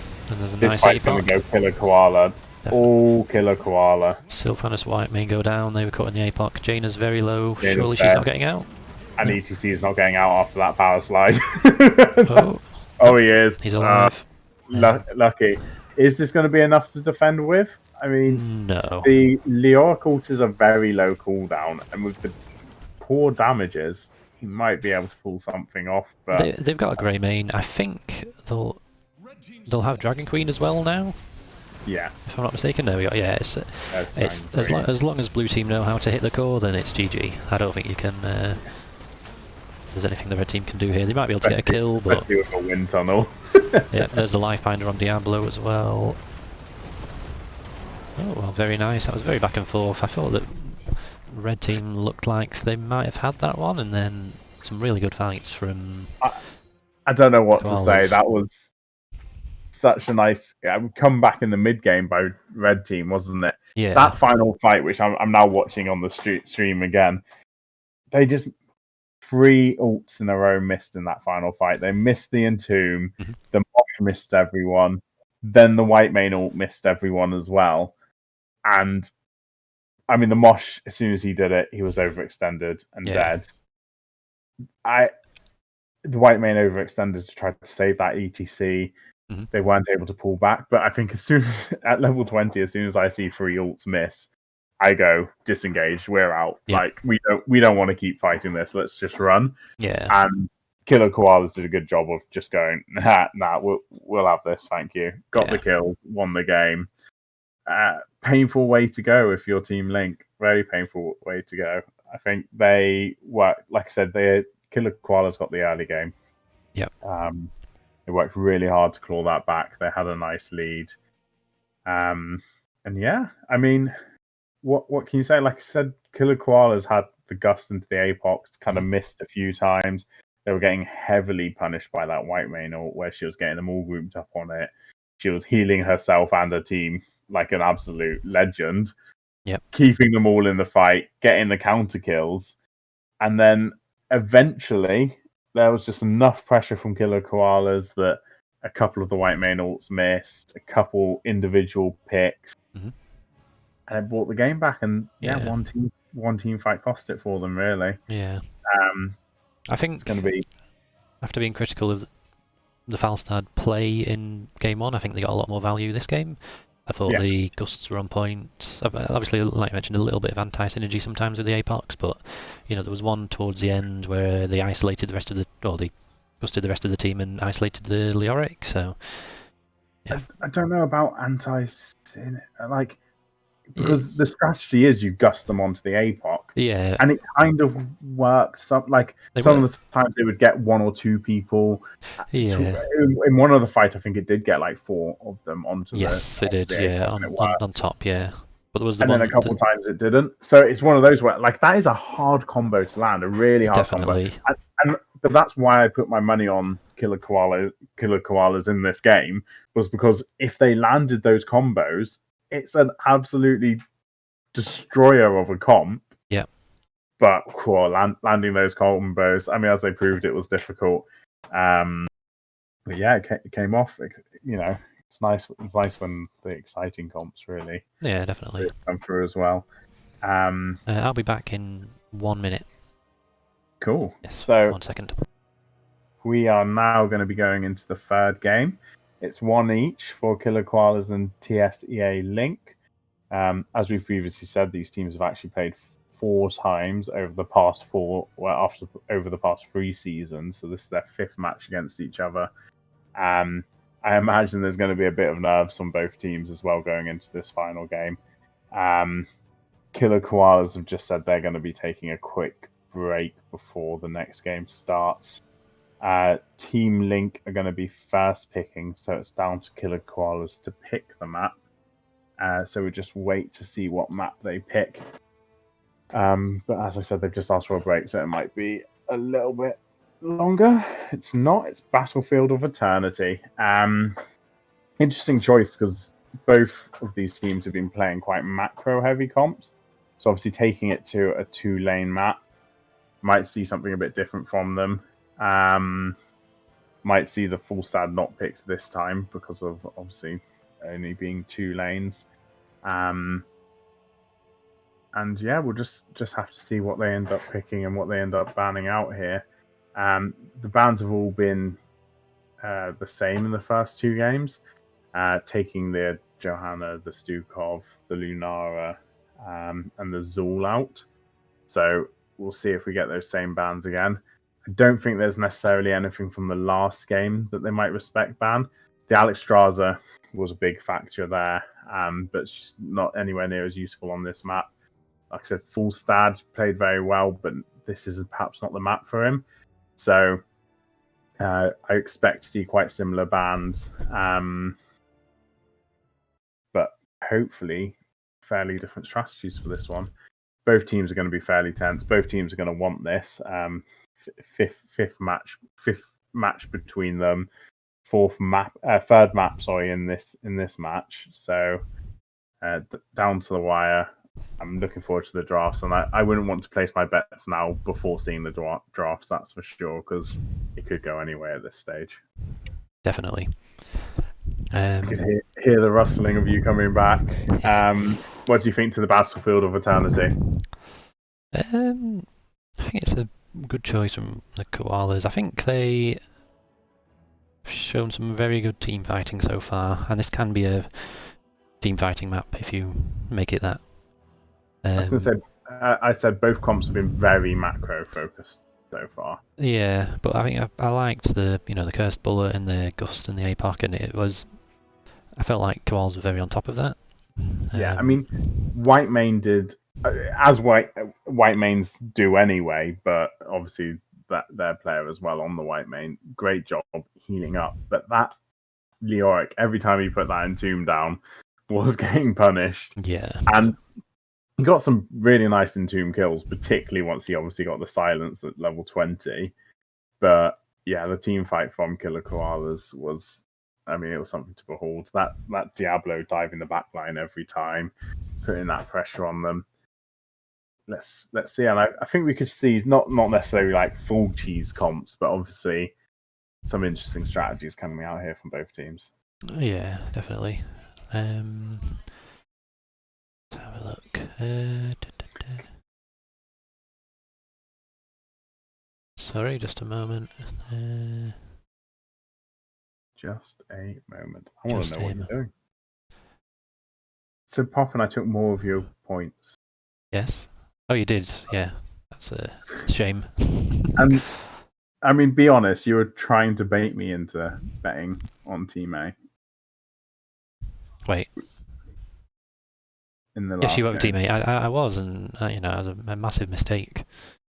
677 points I'm sitting on now. I'm in position 3. That's quite Yes. impressive. Right, sorry, what I was doing is I was loading up the most recent patch notes. Our Tannis has been buffed, and I just want to check that. He kind of, you don't see him too often on this map, but you see him pop up every so often. Do you think we might see an increase in his popularity here, maybe? After those recent buffs? When I was reading the buffs, part of me was just thinking, why Blizzard? Why would you do this to us? Yeah. Because we will see more of him, and he's not necessarily the most fun to play against. If there's a really good Artanis, they can be quite punishing. Mm-hmm. I wouldn't be surprised though to see Valor again and probably Greymane again from Killer Koalas, just because they both played them and they played them so well. Yep. The respect ban on the full stat. While you're away, I said I didn't expect to see any changes to the bans. Yeah, well there you go. There's one change. So they did ban Zul and Johanna in the first 2 maps, so can see them maybe dropping the Johanna here. She's maybe not the highest priority on this map. Yeah. But Zul still has that team fight potential. It might be a 2-lane sort of spread out map, but he can still be quite lethal in the middle.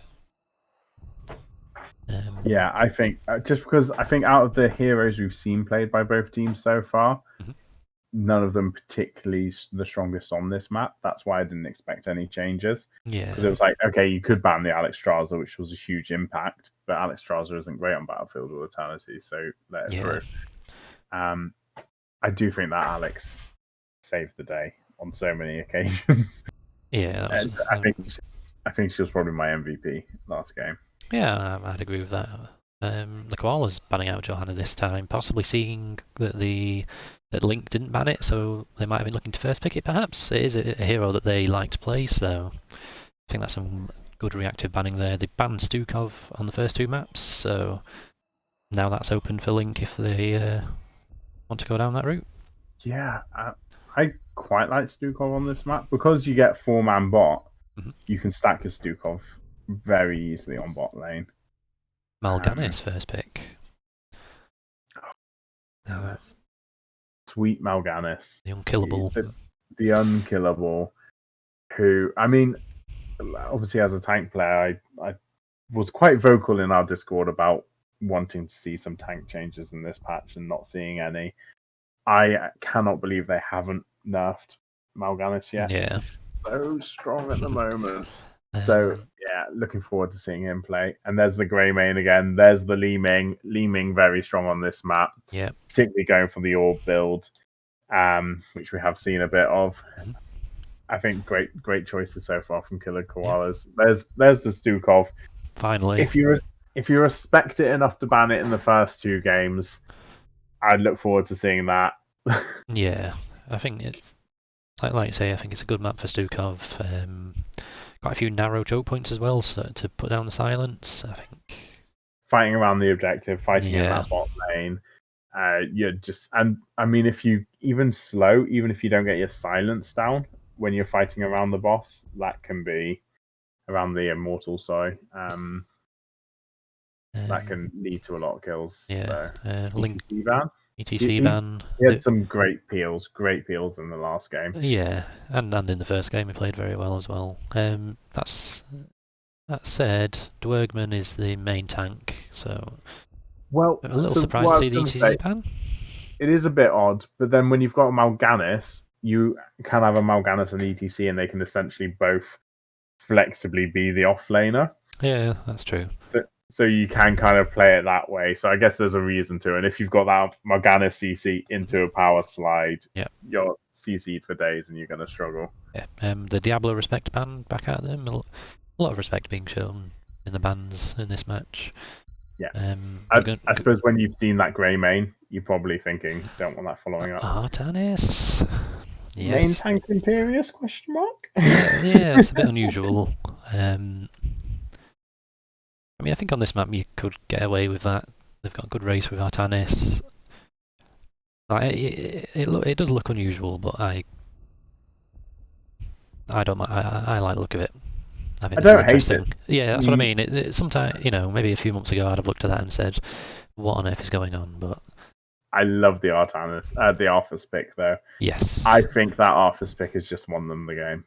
I was about to say before the Imperius and Artanis got locked in. Now are we going to see the Arthas? I feel like it could work here, but yeah, Arthas shuts down Artanis. It shuts down Greymane. It hurts the Imperius. It doesn't impact him that badly. The only risk to that Arthas is that he's going to be pulled left, right, and centre and not know which way to run. Yeah, the Alexstrasza. Okay. Yeah, I can. She played it so well last game. Definitely. Did play it well last game. They did a good job map for it. They did a very good job of picking the fights when that dragon was available as well. So we know they've got that coordination to kind of have that restraint and only fight when it's available to them. Yeah. Perhaps not some restraint that I have as a shot caller. Where do you want to put your money? I'll let you go first. So I've just started the betting. Switch the scene. I'm going to go for the Koalas again. Yeah, I think the Alexstrasza was very strong last game. They've got really good race. Like they've got good poke race with the Ming, and then when they do go all in and race fully, Artanis, Greymane, and Ming, that's really good. Yeah, I'm going for the blue team. I think the Killer Koalas. Well, I've put my points in chat. I am wholeheartedly going against you. I think, Poppin, you're making the same mistake as last time. You're following your heart after watching a really impressive team fight last game from Killer Koalas, but you're underestimating that Arthas value. So, from Killer Koalas, who you're backing this time, we have A6, 18 back on Alexstrasza, Antonio Bannono back on Greymane, just for fun on Li Ming, Curorus on Imperius, and Warzeus on Artanis. So on the red team, we have Link, we have Jojost on the Arthas, we have Dwergman on Mal'Ganis, Wookie on Jaina, Crazy Cat Lady on Valor, and where's the Stukov gone? Jella on Stukov. Finally. At the end, as we've done 3 games, I want to apologise now for every name that I mispronounced throughout this stream. I did struggle with a few of them. Arthas initially playing quite passively in top lane, but he's actually now pushing in a bit. I don't think we're going to see much action up in that top lane. Artanis just can't do any damage to Arthas. So it's going to be a slow trudge up there. It's really watching this Mal'Ganis and Stukov plays in bot. There's the silence, sleep. Oh, yeah, that's a horrible combo. You just definitely. That Mal'Ganis CC you can almost guarantee that Stukov is going to land that route Yeah, definitely. every time. And if he goes for the route later on, it's going to be a good game.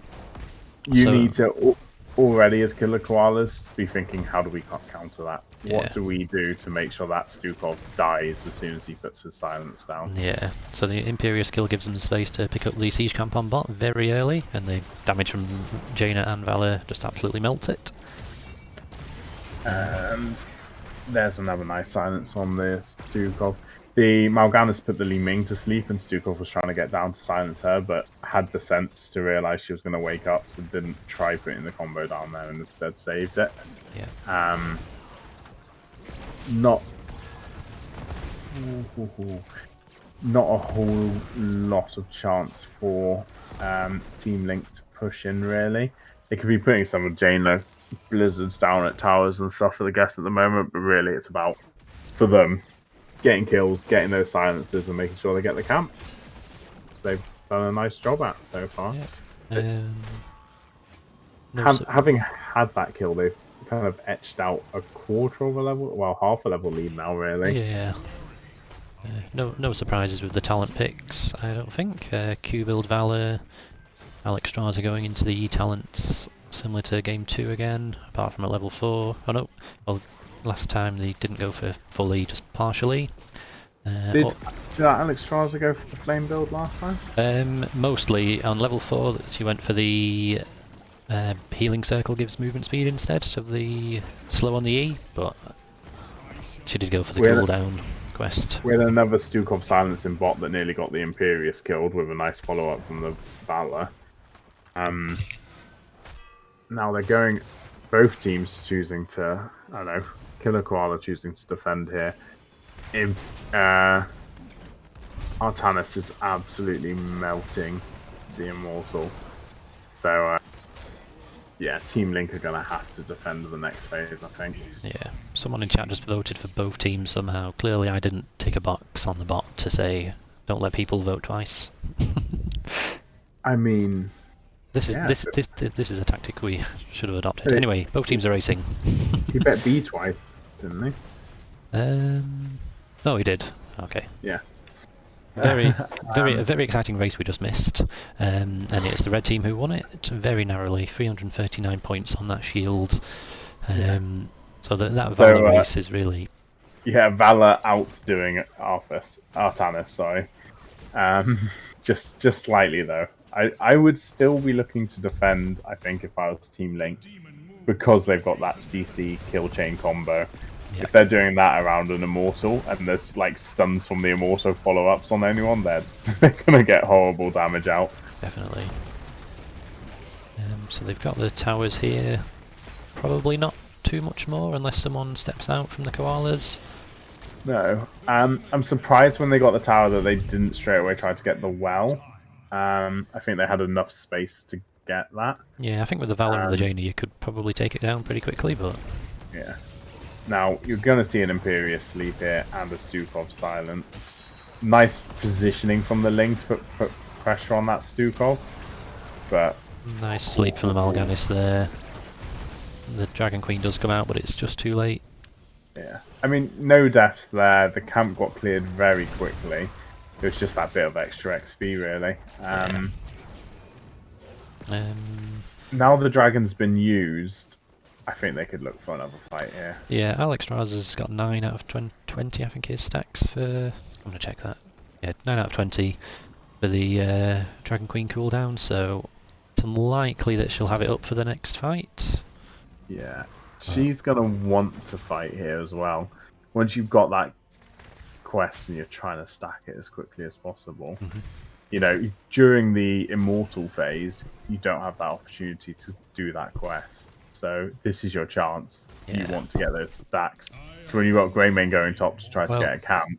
Yeah, I think Greymane and Valor sort of turned up at the exact same time there to try and sneak the top camp, and they kind of both froze for a second, looked at each other and thought, oh no, what do I do here? But I've been spotted, run. But yeah, Arthur's pushing in, Artanis not able to do anything about this. Stukov's there as well, so if blue team did want to take that, they would have been in quite a bit of trouble. I think that's I feel like what we just watched there is going to be a bit representative of the fights later on in this game, where the Imperius and Arthas are Imperius and Artanis, sorry, are going to kind of get to team fights and go, we can't sustain against this. We can't really push into them. I think the red team with some very fast race there. I think blue team need to fight here. Yeah. They're not going to win the race. Swap attempt by Artanis misses. Good stun by Imperius. Nice. Yeah, nice Imperius. Valor taking a lot of damage. Doesn't quite go down. Ooh. Nice. Arthas going down though. The slows from Alexstrasza were very impactful there. Greymane confirms a kill on the Mal'Ganis, the unkillable. Yeah. And now it'll be interesting to see what Killer Koalas do here, because there's Yeah. still a big threat from Team Link to poke this down. yeah, if it, I would get the Greymane on the Immortal and keep the other 4 sort of zoning in defence, but Look at this Jaina just poking over the wall. there's a lot of damage from that Artanis on the Greymane, so that has paid off for them. Yeah. And they confirm the Immortal. Nice. Yeah, I suppose Artanis and Greymane, they can leave free to defend. That's enough of a threat, isn't it? Yeah.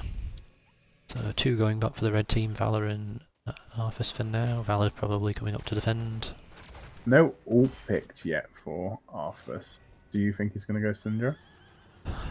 If you were the Arthas, I would tell you to. Well, Yeah, I wouldn't need to tell you, to be fair. You wouldn't need, yeah, you just know I love shouting Syndra Ghoster too much. Yeah. If this game gets exciting enough, we might pull it out. Yeah. I know he can't push in with it now, but I would be looking to Syndra. Syndra with the Immortals is just a guaranteed for or keep every time. Yeah. And this fort on top does fall down. So I think that's a success for the blue team. It had barely any shields, so I think getting 1 full structure is a win at this point. And both teams have been choosing to race, so we've only seen 3 kills in this match so far. Yeah. I think we're yet to see some serious team fighting, so it's hard at this stage to really weigh the comps up against each other. Yeah. They're only fighting when they've got an advantage. Yeah. So if they've got the Immortal or they've got numbers or something like that. Yeah. Mal'Ganis possibly looking for. Okay. I think there's a bit of indecision from Team Link about quite how they want to respond. Yeah, they've got a Valor bot. They could be looking to take that well, perhaps. Koalas are able to get that camp on top now. No, they're coming top. They're going to contest this. I think they're going to look for some kills. He's gone army for the dead. Imperius has gone very nice deep there. silent. But he walks out with most of his health. He's obviously used his ult now.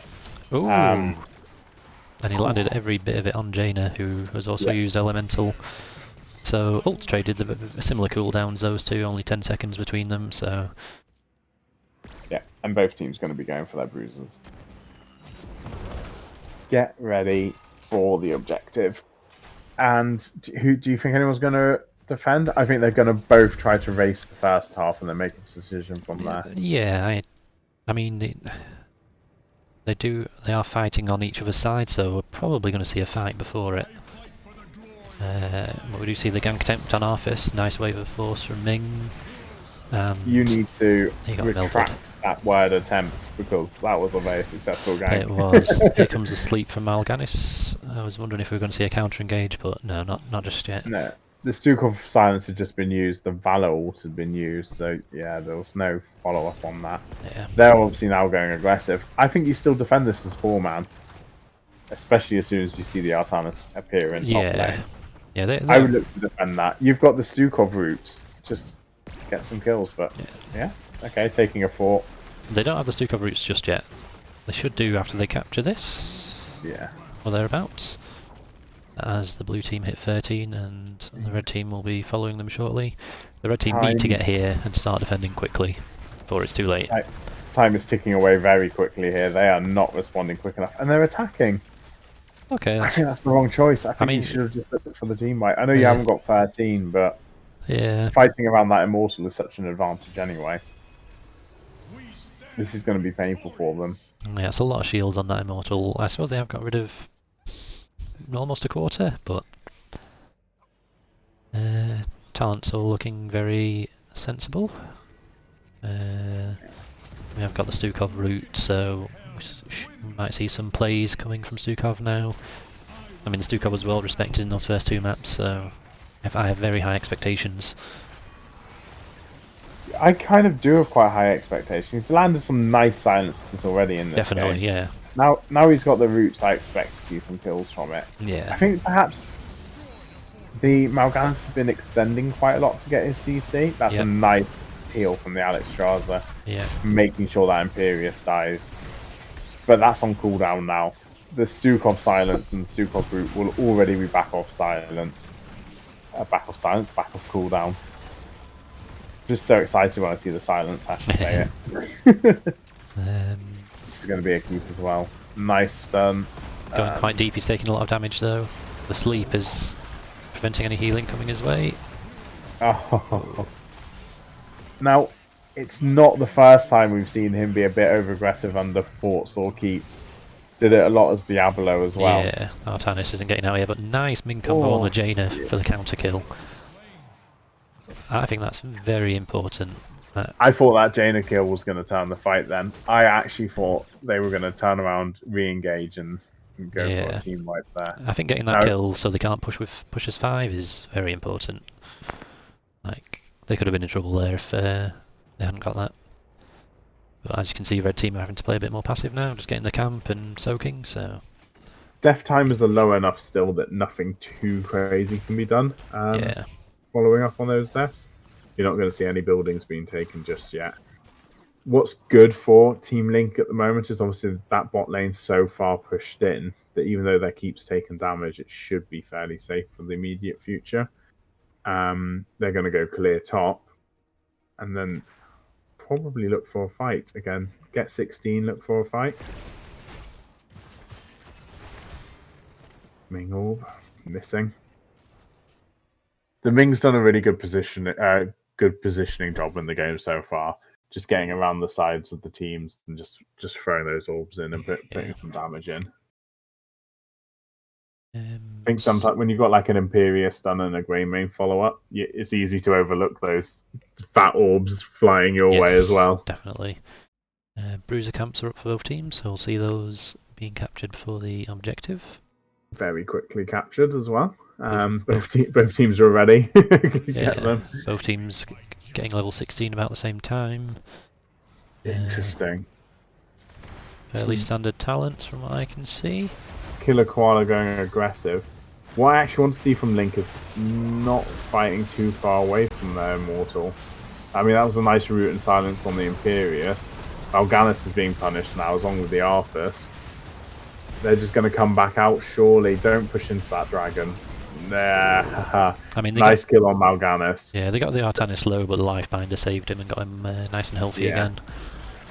They had the opportunity there after they had realised they weren't getting the kill. They could have backed out and then looked to re-engage.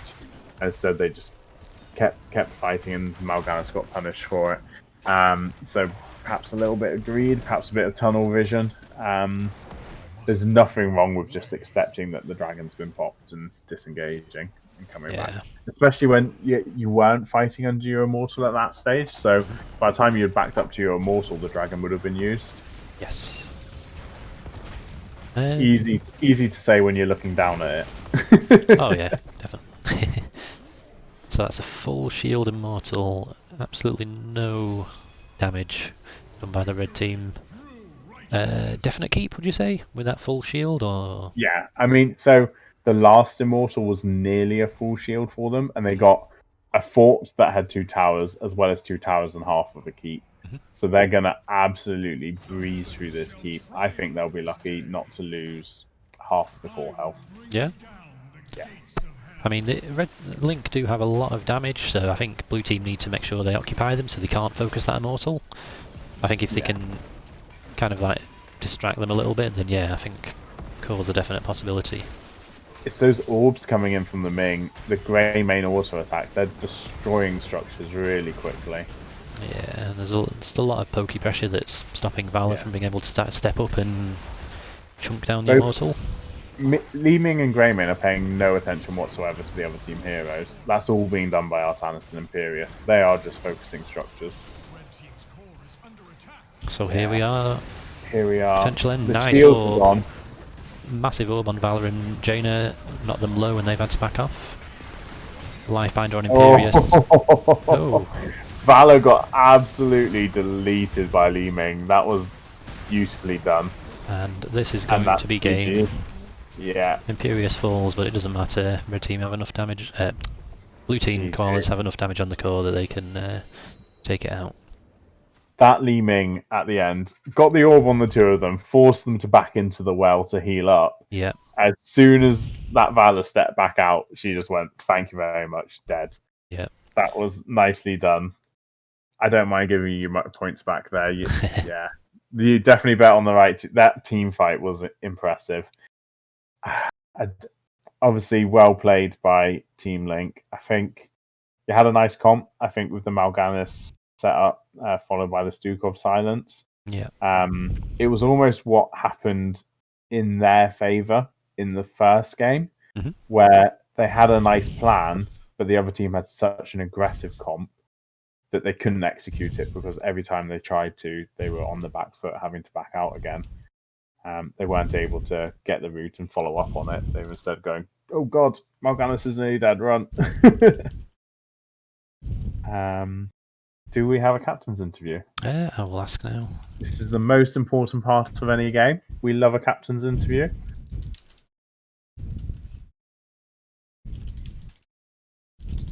I mean, yeah, that game.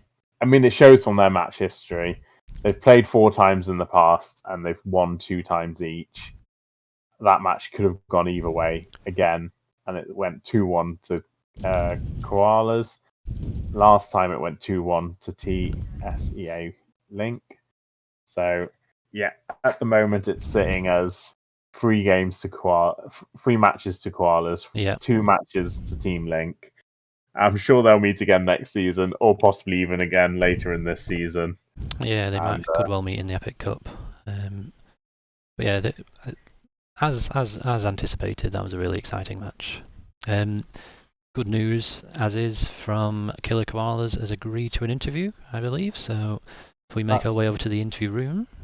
It always takes me about 10 minutes to find the interview room. Okay, well, Bear with me, caller. Okay. Hey, you found it pretty quickly. Yeah, I found it. Perfect. I need to just remember it's near the bottom next time. Too many channels in Heroes Lounge. Definitely. And you don't have any ranks. As is 18. Well done. Hello. Thanks. So I'm going to start off by saying, obviously, great plays on the Alex Straza. Really, really impactful. Obviously, I'd say I said you were probably the MVP in the second game. I was surprised to see the Alex Straza picked for that third game. Was it just because the second game went so well that you decided to throw it in with the comp, or was it always part of the plan following up on the Greymane? Yeah, it was mostly because it went really well in the second game, but also because it's kind of a comfort pick by now. So it just felt right. And it's also with the comp we had, it felt like we could really use Extrasa to really like shut down a lot of their damage, hopefully, and it seemed to work pretty well. Yeah, the life binder on the Stukov silences as well was very nice to watch. Thank you very much. Plan. You've obviously played Team Link quite often in the past. Did you kind of, when you saw you'd had them drawn as a match, did you go like, all right, we know what to ban, we know what maps to pick, or did you still have to do a bit of research and kind of freshen yourself up on it? Well, it seems like it's always like a meta shift. Like comforts is always comforts, but always with also with these teams that we play almost like every season, it's still you have to do some amount of research to know what they have been updating and what they have been taken back from past metas and stuff like that. But we are quite familiar with what they play. Yeah, and that Lunara ban that came out every time. It was that kind of something you've experienced in the past and it's been painful, or Yeah, both like she's a trash hero. Let's be honest. But but it's also like we have seen them that they have played it before, both versus us and their first game this season. So we just didn't want to take any chances. nice, yeah. Don't blame you. Going for the Imperius and Artanis. Well, first of all, was the Artanis pick mainly because you knew it had just been buffed, that you wanted to kind of give it more of a chance, or would it have been a pick either way? It would have, like from our standpoint, it was good before the buff as well, because we played it a lot on this map and it has given us quite an amount of success. But the buff, well, it really helped us to. It has helped us to, like, pick it more often, I think. But we would have picked it either way. And were you at all nervous picking a main tank Imperius with that, or did you think that might need something a bit more meaty? It worked very well because you had such aggression. Nah. We never had any doubts about it. No, but we actually, I was a bit worried at first picking Imperius with it, because I thought that it would be, as you said, not enough HP. Yeah. But Antonio, our Grim player in the last game, said it would work, and it did work. So yeah, props to him.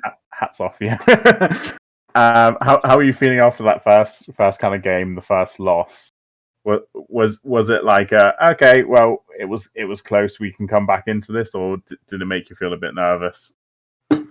Well, always with those kind of games, it makes you kind of worried and nervous, I think.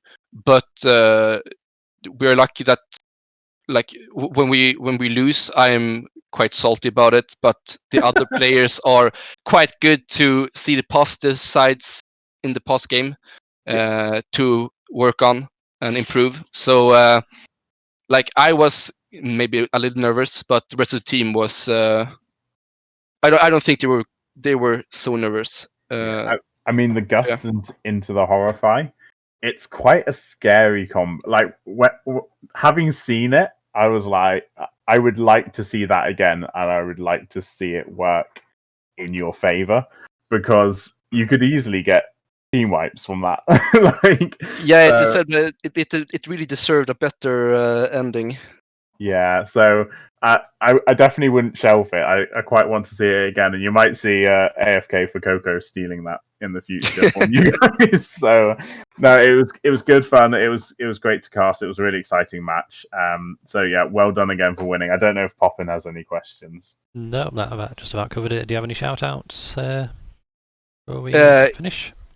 Yeah, I have to shout out my whole team, as usual. And then my parents, because they are really awesome. Shout out to them.